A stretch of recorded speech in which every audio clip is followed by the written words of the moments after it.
Hello. तो आज हम बहुत ही इम्पोर्टेंट टॉपिक लेकर के आए हैं, डेफिनेशन ऑफ आर्टिकल्स। तो आज जो है सबसे पहले तो हम अपना टैग लगा दें वही, है ना। लेकिन ये नोट्स मेरा बनाया हुआ नहीं है, हम सबसे पहले कह दें नोट्स मेरा बनाया हुआ नहीं है। ये नोट्स इनका बनाया हुआ है, शायद वो भी हमको अब ध्यान तो नहीं है, लेकिन हाँ ये ज़रूर है कि बहुत ही शानदार बनाया गया है आर्टिकल्स के बारे में। तो वो क्रेडिट हमने बिल्कुल भी नहीं लेना चाहेंगे, हमको बिल्कुल भी अच्छा नहीं लगेगा, क्योंकि मेहनत किसी और का हुई। हम केवल समझाने का कोशिश करेंगे, हम तुमको ये बताएंगे कि आखिर इस वीडियो में है क्या। और आर्टिकल्स में बेसिकली जो हम लोग अपना पॉइंट रखेंगे, अभी जो बात रखेंगे आर्टिकल्स में, वो सबसे ज़रूरी बात तो यही बाबू कि आर्टिकल्स का टाइप देखेंगे हम लोग। वही जो चीज़ आप लोग पहले पढ़ चुके होंगे, एक डेफिनिट होता है और एक इनडेफिनिट आर्टिकल होता है वो। दूसरा चीज़ बाबू हम ये देखेंगे कि उन आर्टिकल्स में उसके प्रैक्टिस भी मेरे ख्याल से हम लोग को कर लेना होगा। हम लोग ए एन का प्रयोग कहाँ पर होगा वो देख लेंगे, दा का प्रयोग कहाँ पर होगा वो देख लेंगे, कुछ बेसिक्स जिसको आप बोलते हैं, बस उतना ही देखना है हम लोगों को। और हम लोगों को लगता है सिलेबस भी कवर हो जाएगा, ज़्यादा हम लोग उसको कॉम्प्लिकेटेड नहीं बनाएंगे। कुछ एक क्वेश्चन हम लोग यहाँ पर करेंगे और कुछ क्वेश्चंस जो है वो हम होमवर्क के रूप में आपको दे देंगे और आप उसको अपना आराम से घर पर करते रहें, उसके लिए कोई दिक्कत नहीं है। हम लोग ये वीडियो जो हम लेकर के आए हैं, ये वीडियो बेसिक इसलिए था कि ये सभी क्लास को हम एक ही बार में इसमें हम कवर अप कर सकते हैं। क्लास 8 से लेकर के क्लास 12 तक को सभी को बेसिक हम लोग का सिलेबस तो हम लोगों को मालूम ही है। एक तो बिहार बोर्ड का हम लोग का सिलेबस होता है और इस बोर्ड में कोई ख़ास तो है नहीं है आपका आर्टिकल्स वगैरह भरने के लिए। और हमको लगता है कि तुम में से कुछ एक ये वीडियो सुन करके ही बंद कर दोगे अभी तुरंत ही, क्योंकि भाई यहाँ पर आर्टिकल के बारे में बात हो रहा है। लेकिन फिर भी जो नहीं पढ़े हैं या जो इसके बारे में ज़्यादा नहीं जानते हैं, वो वीडियो को अगर देख लोगे तो शायद कुछ फ़ायदा ही हो जाए। ठीक है, चलो शुरू करते हैं। चलिए शुरू करते हैं। तो सबसे पहला जो टॉपिक हम बनाए हैं वो है डेफिनेशन ऑफ आर्टिकल्स। तो हम यानी सबसे पहले हम इसी टॉपिक पर बात करेंगे। तो ये क्या बताया जाता है कि basically N article is an adjective, और विशेषण के बारे में हम लोग पढ़ चुके हैं, noun, pronoun, adjective, verb, adverb and all that. तो an article is an adjective like adjective articles modify nouns. और एडजेक्टिव के तरह ही जिस तरह से जो विशेषण होता है वो मॉडिफाई करता है, वो संज्ञा का विशेषता बताने के लिए होता है, मॉडिफाई कर रहा होता है संज्ञाओं को, उसी प्रकार से लाइक एडजेक्टिव्स, एडजेक्टिव के तरह ही आर्टिकल्स भी मॉडिफाई करते हैं नाउन्स को। ये एक लाइन कह दिया गया है, ठीक है। लेकिन बेसिकली हम लोग तो अपने ऑब्जेक्टिव के नज़रिए से इस टॉपिक को देखेंगे, ठीक है। देखिए क्या क्या बात है, और हम उसको कुछ और कलर से अंडरलाइन या करते जाएंगे। आप जब इसका नोट्स बनाएं, मेरे ख्याल से कॉपी लेकर के बैठ जाओ, पॉज करो वीडियो को, कॉपी लेकर बैठो और उसके बाद उनके नोट्स क्रिएट करो, ठीक है। There are 2 articles in English. ये तो भाई सबसे इंपॉर्टेंट बात है, तो ये लाइन आप लिखेंगे और इसको आप कवर करेंगे कि इंग्लिश में जो आर्टिकल्स हैं वो 2 हैं। कौन कौन से हैं भाई? एक आर्टिकल्स तो दा होते हैं, वो भी आप जानते हो, और दूसरा होता है ए एवं एन, वो लिख दिया गया है। अब देखिए यहाँ पे जो भी बात शुरुआत में कह दिया जाता है वही अपना इम्पैक्ट अंत तक रखता है और वही ज़रूरी होता है। देखिए, और इसको देखो तुम, ये बोल्ड में लिखा गया है। बोल्ड का मतलब इसको गहरे रंग से रखा गया है, यानी कि यही इंपॉर्टेंट बात है बस। The is used to refer, किस चीज़ को रेफ़र करता है, किस चीज़ को बताने के लिए होता है। टू स्पेसिफिक यानी कोई ख़ास, और पार्टिकुलर एकदम ख़ास, हम ख़ास जिसको आप बोल सकते हो, संज्ञाओं को, एकदम स्पेसिफिक नाउन को, संज्ञाओं को बताने के लिए द का इस्तेमाल होता है। आप द का इस्तेमाल इस प्रकार से भी समझ सकते हैं कि द जो है उसका इस्तेमाल उन चीज़ों के पहले करेंगे, उन संज्ञाओं के पहले करेंगे जिनसे आप सही तरीक़े से परिचित हैं और वो बिल्कुल ही ज़्यादा पार्टिकुलर हों, स्पेसिफिक हों।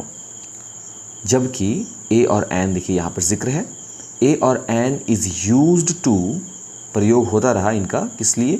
To modify no specific nouns. सही है। We call the definite article, हम लोग द को किस नाम से पुकारते हैं? डेफिनेट आर्टिकल के नाम से। और ए तथा एन को हम किस नाम से पुकार रहे होते हैं? Indefinite article.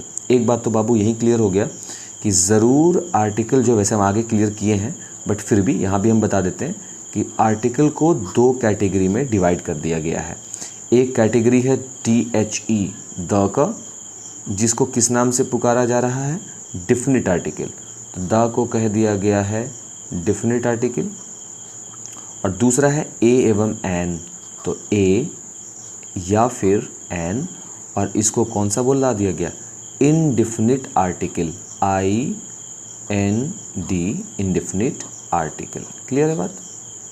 ये बात हम लोग ध्यान रखेंगे, ठीक है, क्योंकि अब हमको बेसिक चीज़ अभी इतना देर के लेक्चर में जो यहाँ से शुरू किया है यहाँ तक में क्या पता चला, यही कि आर्टिकल कौन कौन से हो जाते हैं। एक हो जाते हैं दी, दूसरे हो जाते हैं ए, तीसरे हो जाते हैं एन। ए और एन को एक कैटेगरी में रखा गया और इसको कौन सा नाम दे दिया गया है, इंडेफिनिट। और ये जो द हैं इनको कौन सा नाम दे दिया गया है, इनको दे दिया गया नाम डेफिनिट। क्लियर? ठीक है, कलर हम चेंज कर रहे हैं, आगे बढ़ रहे हैं। चलिए आगे बढ़ते हैं। और क्या कहा गया भाई, फॉर एग्ज़ाम्पल, अब उदाहरण दे रहा और बहुत ही शानदार एग्जाम्पल दिया गया, इसलिए हम बोल रहे थे कि ये एक अच्छा PDF मेरे पास मिला है। क्या है, इफ़ आई से, अगर मैं कहता हूँ let us read the book, कि चलो किताबें पढ़ते हैं। Let us read the book, बाबू तुम्हारा ध्यान यहाँ होगा, तुमको इस पूरे एग्जाम्पल ही है तो तुमको देखना है, पूरे स्टेटमेंट को नहीं, उस एग्जाम्पल पर गौर करो। लेट्स रीड द बुक, तो तुमको ध्यान रखना द का, ठीक है। अब यहाँ पर ये बताना चाह रहा है कि चलो किताब पढ़ते हैं, लेकिन जब देखोगे कि बुक एक नाउन है, उस नाउन के पहले क्या लगा हुआ है, द। और द का इस्तेमाल अभी हम ऊपर में बताया कि द कैसा होता है, डिफिनिट होता है, यानी ये निश्चितता को बता रहा होता है। इसका मतलब है कि जिस किताब के बारे में कहा जा रहा है कि लेट्स रीड, चलो पढ़ते हैं, वो किताब क्या है, स्पेसिफिक है, पार्टिकुलर है, निश्चित है कि कौन सा किताब पढ़ने के लिए कहा जा रहा है। समझ में आया बात यहाँ तक? Let's read the book. अब यहाँ देखिए उसी बात को, जो बात अभी हम आपको हिंदी में कहें वो यहाँ इंग्लिश में है। आई मीन, हमारा अर्थ है, मेरा अर्थ है, मेरे कहने का मतलब ये है, ए स्पेसिफिक बुक, किसी ख़ास किताब से। ऐसा क्यों? क्योंकि आगे क्या लगा हुआ है, द। तो यहीं पे क्लियर है। अगर यहाँ पर ये लिख दिया जाए कि लेट्स रीड ए बुक, चलो एक किताब पढ़ते हैं, इसका भी अर्थ वही है, लेट्स रीड अ बुक। लेकिन यहाँ पर कौन सी किताब पढ़नी है इसके बारे में कोई बात नहीं है। लेट्स रीड ए बुक, चलो बस एक किताब पढ़ते हैं, ए बुक यहाँ से। तो ए किस चीज़ को जाहिर कर रहा है, इनडिफिनिट चीज़ों को। किताबों की निश्चितता का बिल्कुल बोध नहीं है, है ना। चलो किताब पढ़ते हैं, लेट्स रीड अ बुक। लेकिन यहाँ पर क्या है, let's read the book, let's read the book. The book का मतलब किसी ख़ास किताब को पढ़ते हैं। ये देखिए यहाँ पे है, इफ़ आई से, अगर मैं ये कहता हूँ कि लेट्स रीड ए बुक, कि चलो एक किताब पढ़ते हैं, देन आई मीन, तो मेरा मतलब है एनी बुक, वो कोई भी किताब, rather than a specific book, कि वो किताब ख़ास नहीं होगी, कोई भी किताब आप पढ़ लो। लेट्स रीड अ बुक, चलो कोई किताब पढ़ते हैं। लेकिन यहाँ पर ये बिल्कुल भी नहीं बोल रहे हैं हम कि कौन सी किताब पढ़ते हैं। अंतर समझ में आ रहा है बात का, क्या कहा जा रहा है? एक में है लेट्स रीड द बुक, एक में है लेट्स रीड ए बुक, और इसी में पूरा अर्थ समझ में आता है। द लगते ही किताब की निश्चितता का बोध हो रहा है, जबकि ए लगने से सिर्फ और सिर्फ ये पता चल रहा है कि चलो पढ़ते हैं, इससे ज़्यादा और कुछ भी नहीं। ठीक है। यहाँ पर थोड़ा सा आर्टिकल का स्ट्रक्चर है कि व्हाट इज़ एन आर्टिकल, तो कुछ खास नहीं है। आर्टिकल है, उसको दो भाग में बांटा गया, जैसा कि हम बताए थे, एक डिफिनिट और एक इनडिफिनिट। और उसके बाद थोड़ा सा परिभाषा होगा, जो नेसेसरी नहीं है, परिभाषा रटना नहीं है हम लोगों को बैठ के यहाँ पर, ठीक है ना। टाइप्स ऑफ आर्टिकल पे बात करेंगे, आर्टिकल्स के टाइप्स पर, ठीक है। देखिए अभी ऊपर में भी हम यही बात लेक्चर दिए, अभी जस्ट अभी हम यही बोल रहे थे कि आर्टिकल्स के दो टाइप हो गए, एक हो गए इनडिफिनिट और दूसरे हो गए डिफिनिट। इनडिफिनिट आर्टिकल जो हम यहाँ पे कह रहे हैं, इनडिफिनिट आर्टिकल में कौन आ गए, अभी थोड़ी देर पहले हम लोग बोल ही रहे थे। तो इनडिफिनिट में हम लोग इस्तेमाल करेंगे किसका, ए या फिर एन का, है ना। और जो डिफिनिट होंगे, डिफिनिट में किसका इस्तेमाल होगा, THE, सही है ना। अभी बात किए थे हम लोग इसका। अब इनडिफिनिट आर्टिकल के बारे में कुछ कुछ ज़रूरी बातें होंगी जो देखेंगे, क्योंकि इन्हीं बातों के बाद ही हम लोग कुछ फिल इन द ब्लैंक्स होगा या ऑब्जेक्टिव्स होगा, वो सब चीज़ क्रैक कर पाएंगे, है ना। सबसे पहला इनडिफिनिट आर्टिकल में देखिए क्या यहाँ पे लिखा हुआ, a and an these are indefinite article. हाँ भाई, उतना देर से तो यही बात ही चल रही है, इतना तब तुम लोग भी सुन ही लिए होगे। बट बाबू इनडिफिनिट आर्टिकल लगाओ हेडिंग, और उसके बाद ये जो डार्क पॉइंट में लिखा हुआ ये पूरा का पूरा स्टेटमेंट इसको लिखो, इस चीज़ को अंडरलाइन करो। वो लोग जो नोट्स बना रहे हैं ये उनसे हम कह रहे हैं। A and an that the nouns modify is indefinite referring to any number of a group, for example। इससे कोई फ़र्क नहीं पड़ता, ये indefinite को ही जाहिर करेंगे, इनका सिग्नलिंग ही यही है, ठीक है ना।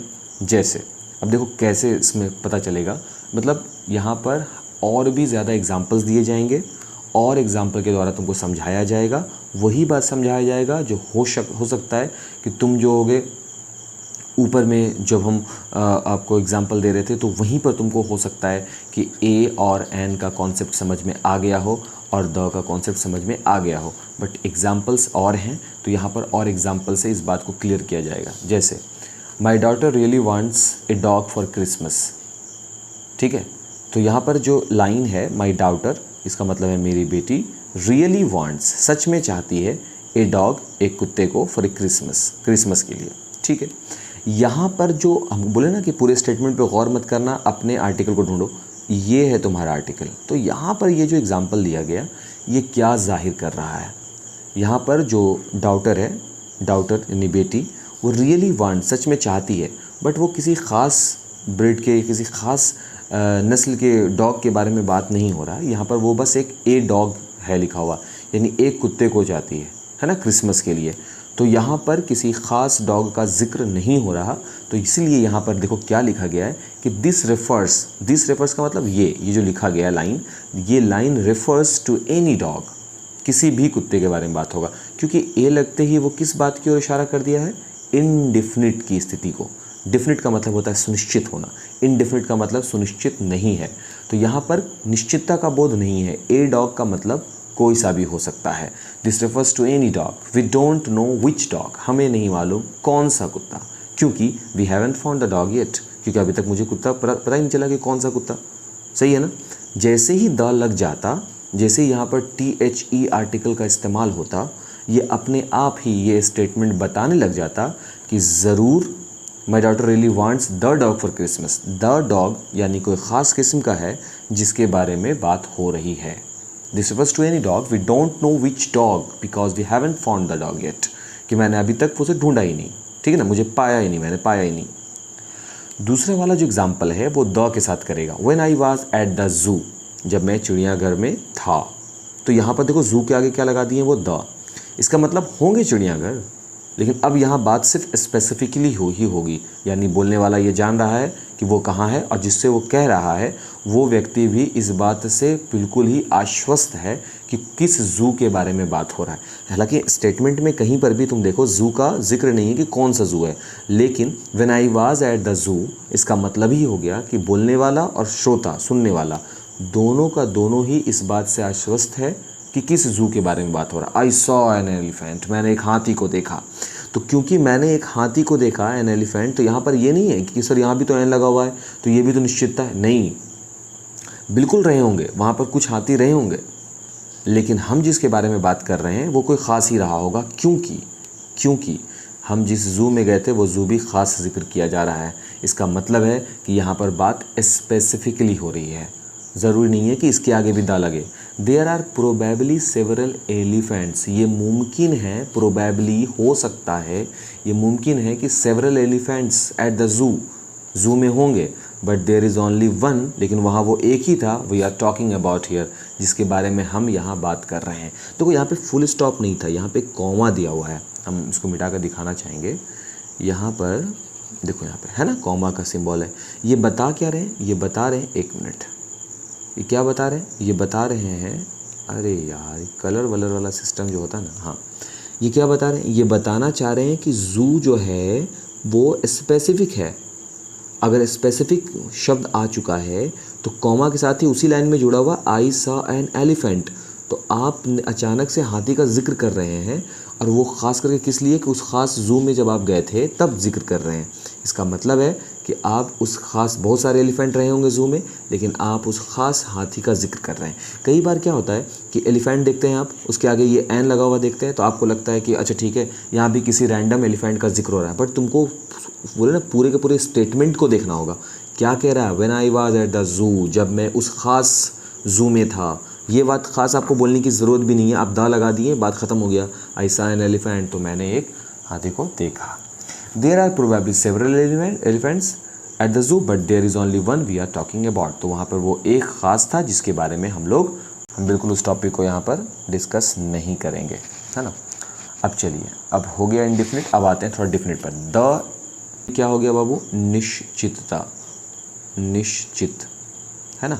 सुनिश्चित हैं आप किसी चीज़ के प्रति, आश्वस्त हैं अगर आप किसी चीज़ के प्रति तो लग जाइए, ये आप बिल्कुल सही हैं, डेफिनेट आर्टिकल का जिक्र होगा, ठीक है ना। चलिए देखते हैं क्या है भाई। The definite article is used before singular and plural nouns. इसको फ़र्क नहीं पड़ता कि संज्ञा एक वचन में है या बहुवचन में है, ये सब के पहले यूज़ होगा। When the noun is specific, देखिए बार बार यही शब्द है, कब, जब संज्ञा कैसी हो, संज्ञा जब स्पेसिफिक हो जाएगी तब हम द का इस्तेमाल करेंगे। जैसे the dog that bit me ran away, देखिए वो कुत्ता that bit me ran away, वो कुत्ता जो मुझे काटा वो भाग गया। तो अगर हम लगाते हैं a dog that bit me ran away, तो यहाँ पर होता है कोई कुत्ता है जो काट कर भाग गया। लेकिन जैसे ही हम द लगाते हैं ना आगे में, तो द का मतलब होता है कि आप बिल्कुल पता है आपको कि आप किसके बारे में बात कर रहे हो, और आप उसके बारे में बात कर रहे हो, उस कुत्ते के बारे में बात कर रहे हो जो आपको काटा है और रैन अवे हो गया और भाग गया है। अब उसी बात को वो देखो बताएंगे अंग्रेज़ी में, here we are talking about a specific dog, यहाँ हम बात कर रहे हैं उस ख़ास कुत्ते की, the dog that bit me, उस कुत्ते के बारे में जिसने मुझे काट लिया है। आई सा द एलिफेंट एट द जू, मैंने हाथी को देखा, कहाँ देखा, जू में देखा। देखिए एट द जू, जू में उस ख़ास हाथी को देखा है। Here we talking about a specific noun, specific कैसे, probably there is only one elephant at the zoo, ये मुमकिन है कि मैंने बहुत तरह का हो सकता है, या तो उस हाथी में कोई ख़ास बात होगा, या फिर हो सकता है कि वो हाथी इकलौता हो उस पूरे के पूरे जू में, इसलिए लिखा गया आई सा द एलिफेंट एट द जू। तो उस एलिफेंट में कोई ना कोई खासियत रही होगी, कोई ना कोई ऐसा ख़ास बात रहा होगा, तभी उसके आगे क्या लगा दिया गया है, द का इस्तेमाल किया गया है। कई जगह पर अगर आप एन एलिफेंट देखते हैं तो इसका ये बिल्कुल ही मतलब मत लगाना कि एलिफेंट के आगे हमेशा एन का इस्तेमाल होता है, ऐसा बिल्कुल भी नहीं है। डिपेंड करता है, 12th वाले बच्चे और 11th वाले ध्यान रखेंगे, हमेशा आपको स्टेटमेंट पर गौर करना है कि स्टेटमेंट किस प्रकार से ज़ाहिर है। अगर ज़ू के आगे दा लगाया है इसका मतलब है ख़ास चिड़ियाघर के बारे में बात है, तो सिर्फ चिड़ियाघर ख़ास नहीं होगी, ज़रूर कोई ख़ास बात हो रही है। वो ख़ास बात ये है कि वो एलिफेंट का भी जिक्र कर रहे हैं, ठीक है,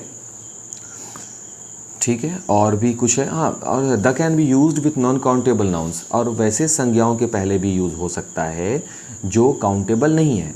अब कुछ लोग इस पर भी बात करेंगे ऐसा कैसे संभव, हाँ है ना।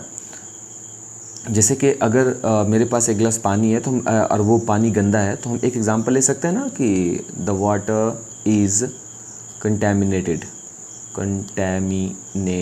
अच्छा ठीक है, हैंड राइटिंग इसमें नहीं आ रहा, बट बात सुनो, द वाटर इज़ कंटेमिनेटेड, ए है बाबू, MINATED, ठीक है ना।